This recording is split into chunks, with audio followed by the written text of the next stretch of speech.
Hi there, Lindsay here, the Frugal Crafter. Today we're going to take a look at Arteza Gouache. They recently came out with a new set of 60, which is a very intensive, in-depth arrangement of colors. I've been using their 24 set for about a year, and when I saw the 60 set and the new metallic set that came out, I was really excited to try them. Now I want to be completely transparent. Arteza has sponsored videos in the past. None of the reviews. I don't take sponsored reviews. And they sent me these for free, and they often send me new releases when they come out. Some I love, some are not so great. I've generally liked most of the products by Arteza. I wasn't crazy about their watercolors, but my standards are pretty high as far as the student grade watercolor set. I think they're just as good as pretty much anything else you're going to find at that price, but the gouache is an area where I do believe they excel, and you're getting more than what you pay for. So this set of 60 colors comes in this reusable container. In fact, I'm going to keep these in tubes, and I'll tell you why in a second. They're very well organized, and I can see the color. Now here, I'll show you, this is a good example. When I was swatching out my colors, if I found, I shouldn't have done that right over the the number, but when I found a color didn't really match the band, I just put a little dab of it on there so I would see what the color really looked like. So that's something you might want to do. I highly recommend you swatch these out because the labels on them do not represent the color that's inside that well, but I like how these kind of keep everything organized. And all of their larger sets, like their, I think it's like the 48 sets and above, have these sets in whatever type of paint you want to try from them. I would just be a little, I mean, just keep your expectations realistic with the watercolors. I don't think they're as good as the other products like the gouache and the acrylic that they have. But this is what the box looks like. Now this set comes with a bunch of metallics, and at first I thought there was only 11 metallics in there. So there was one extra in here, but I actually think all 12 metallics are in the Gouache 60 set. So if you were looking for the metallics and the regular colors, you don't need to buy them separately. They're already in that set of 60. I just want to help you avoid getting duplicate stuff if you don't want them.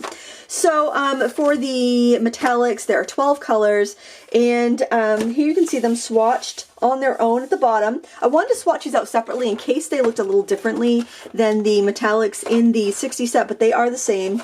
I don't think they're all that metallic-y, to be completely honest. They just have a very subtle sheen, but they are extremely opaque. So I'm going to show you here.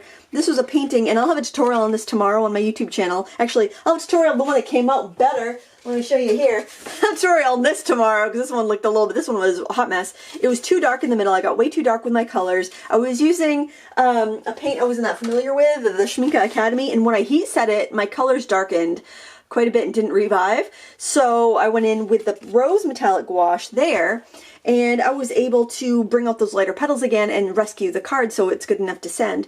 And so for that application, I really like this metallic paint. As far as a metallic application though, I'm just going to show you them next to my Paul Rubens metallics, because when I tested all my metallic watercolors, and granted this is gouache, not watercolor, but when I tested all my metallic watercolors, the Paul Rubens metallic watercolors came out on top. They're a little on the pricey side, but yeah, but they did definitely act a little bit better. So these are way more reflective, but these are more opaque. And so if I had done this with the Paul Rubens on top of that, if I tipped it to the light, you would have seen the shine. This shine doesn't really change that much no matter how I have it tipped to the light. With the gouache, it stays the same no matter what angle I'm hitting it to the light, whereas the Paul Rubens, there's definitely a difference. So if I have this like next to my swatch of the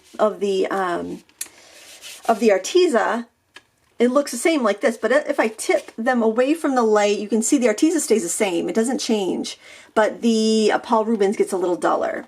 Then Paul Rubens gets brighter as it's to the light, then it gets duller as it's not getting those reflections. So the Arteza gouache is going to stay the same. The metallic is going to stay the same no matter what angle you have it. There's probably due to the white pigment that's in here in addition to the mica, or maybe in the vehicle. They probably use the same vehicle as the other paints, and that's why. But it's not going to give you that shine that you're going to get from this. So just have your expectations realistic. Do you want the shine or do you want the opacity? Because if you look here, all of these metallic colors, look there, you can see their color on white. And a lot of times with metallic watercolor, you don't see their color on white. So if I show you here, and again, this is my favorite metallic watercolor, you do see the color, but it definitely changes with the light. And if you're looking dead on without the glare of the light bouncing off, you can see the black lines through all of them. Whereas the gouache, I have them right on black. You're not seeing, no matter how I tip it, you're not seeing that black paper underneath. So it just depends. Do you want shine over opacity? This is going to give you more opacity under any light situations, where this is only going to give you opacity upon reflection. So you could have the light hitting it. So the reason this is kind of important to know is that I always tell people, when they're painting with metallics, it's excellent for things like greeting cards or things that are not going to be on under glass, great for sketchbook work because people can pick it up and move it around, or art journaling or books, or that's why they would illuminate the manuscripts, because you would turn the page and you get that glow and the gorgeous color. So if you're doing a work that's going to be framed behind glass, if you're using the watercolor and you have a metallic, it's going to just disappear. But if you use the metallic gouache, you would be able to retain that color no matter if you had glass in front of it blocking like a direct reflection of light. It's not going to change. Excuse me. And that's kind of what gouache does, is it stays consistent, and that's why designers like it. It doesn't reflect the light. It's very matte. It's great for mixed media when you're going to work over it.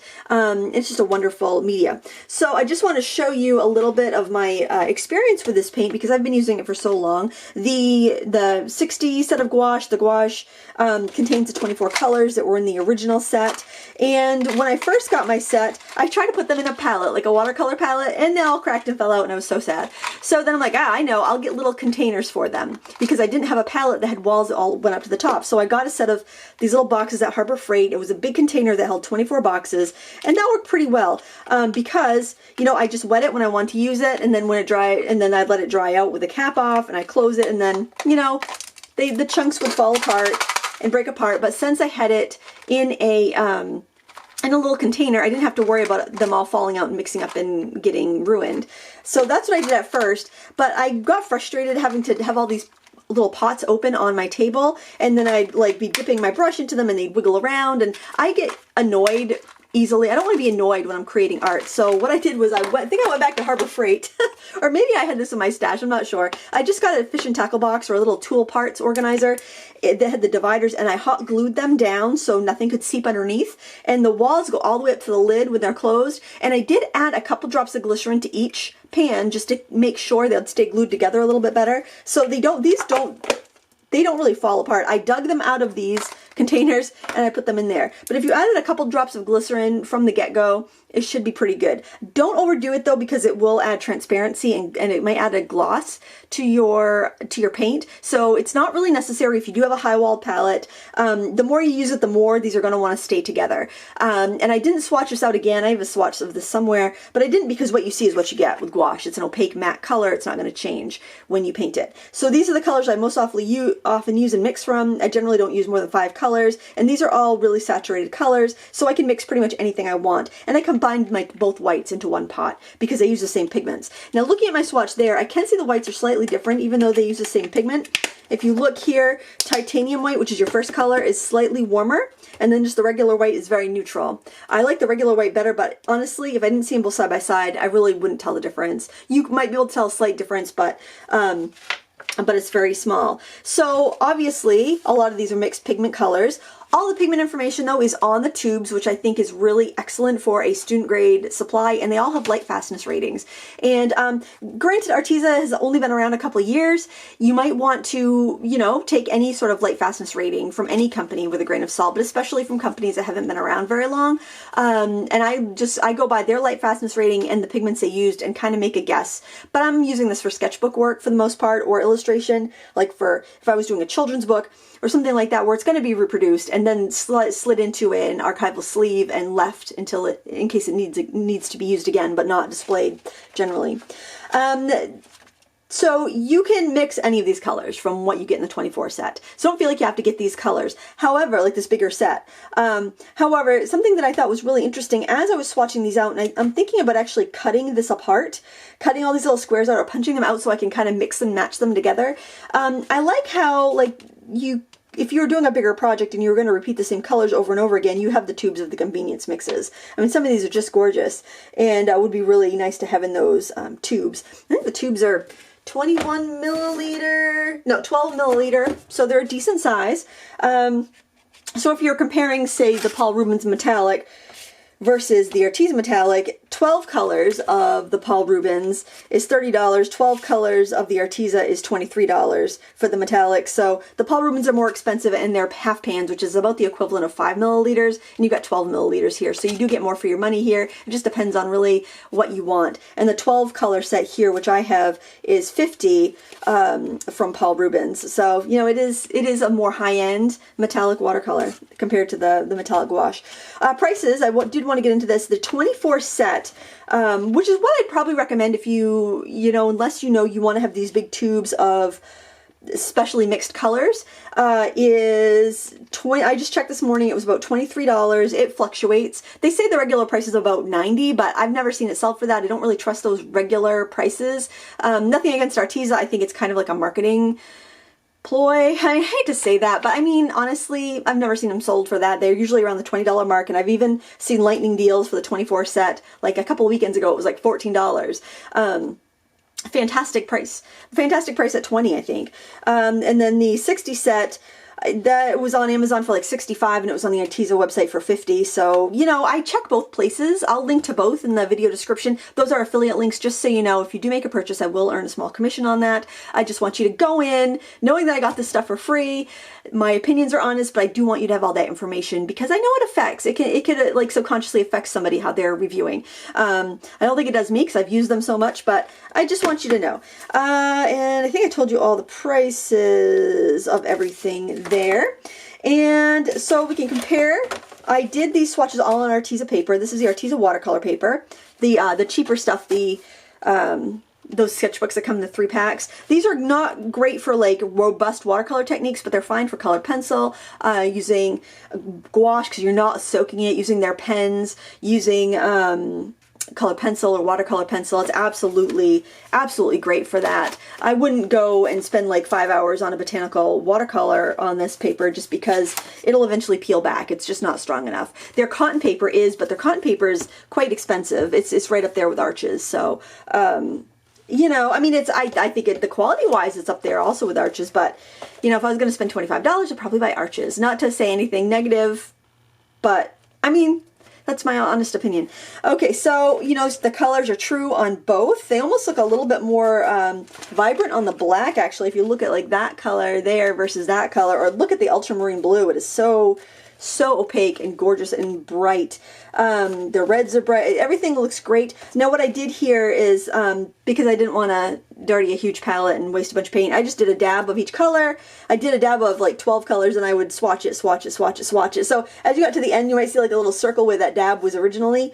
So I probably would have got a more even lay down if I had squirted it onto a palette, but I wanted, you know, I think this is good enough for my purposes here. Look at that. Isn't that gorgeous? Oh, so gorgeous. So I just wanted to let you know that the metallics are included in the 60 set, so you don't buy double if you don't want to.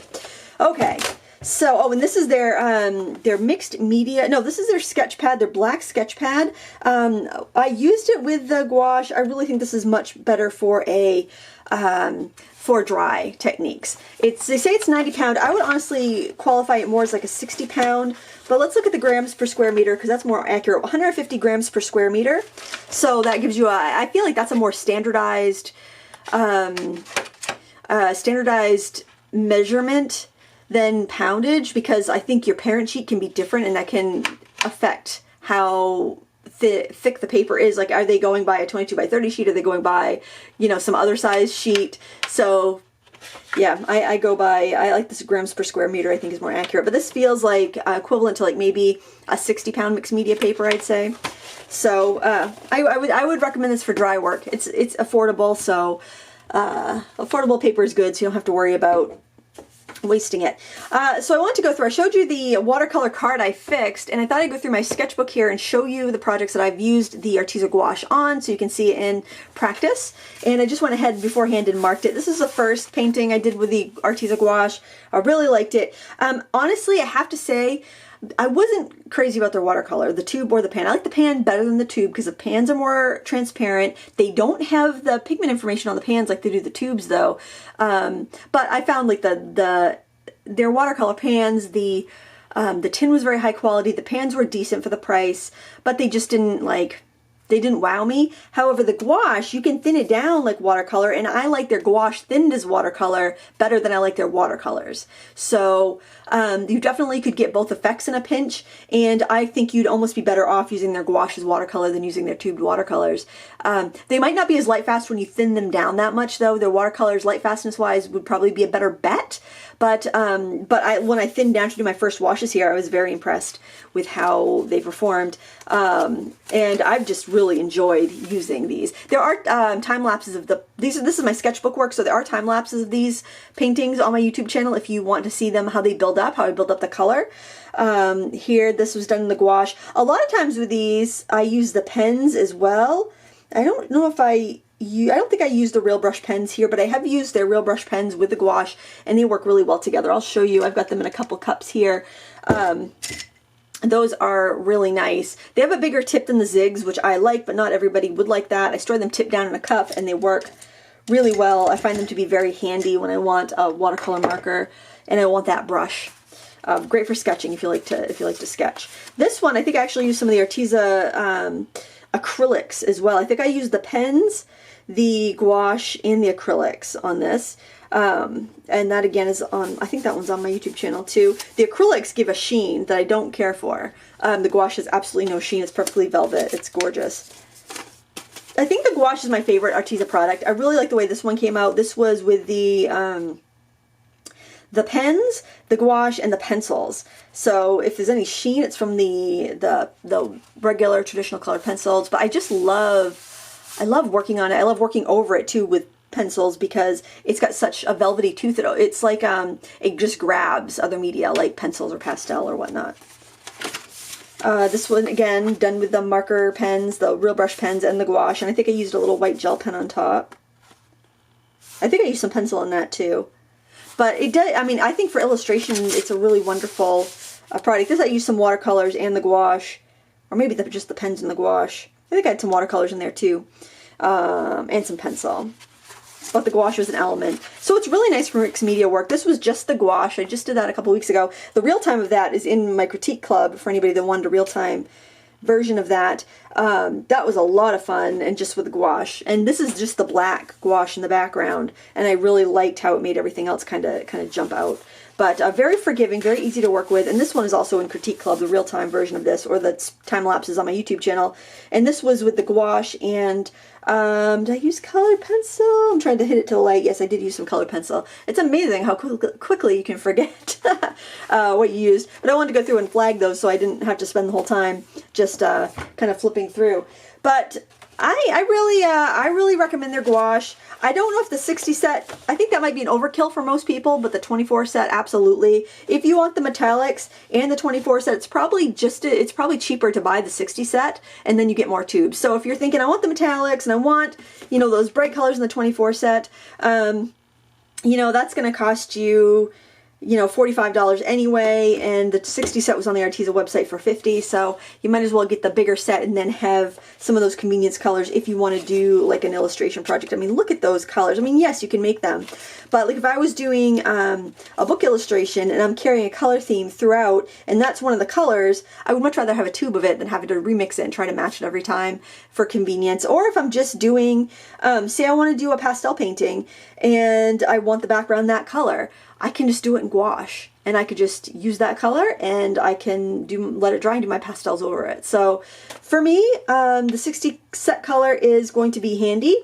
and you can decide for yourself what you think and what you want to use. I will take a photo of these and post them on my blog in a day or two, so you can check those out if you want to have a better look at the swatches.